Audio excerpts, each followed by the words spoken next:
Msemaji wa klabu ya Simba Ahmed Ali, yeye amempuuza mchezaji wa Yanga Mohamed Damaro, akisema ni mchezaji asiokuwa na msaada wowote, na kuwashangaa Yanga kwa nini walimwacha Chama na kumchukua Damaro, akisema kuwa ni mchezaji garasa na wanapenda kumuona akibaki katika klabu ya Yanga kwa sababu hana msaada wowote. Na hii inakuja mara baada ya mchezo wao kuwa umekwisha kati ya Simba pamoja na klabu ya Coastal Union ya Tanga, ambapo Simba walishinda bao 2-0 katika mchezo uliochezwa jijini Dar es Salaam katika uwanja wa Meja Isamuhyo.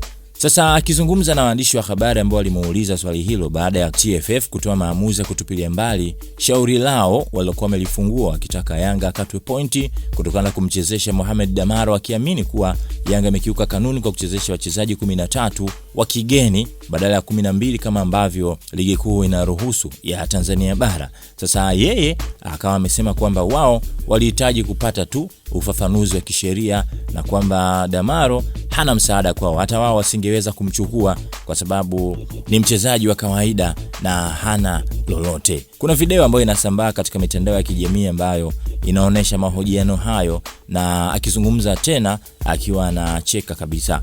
Binafsi una mtazamo gani katika hili? Tupe comment yako hapo chini.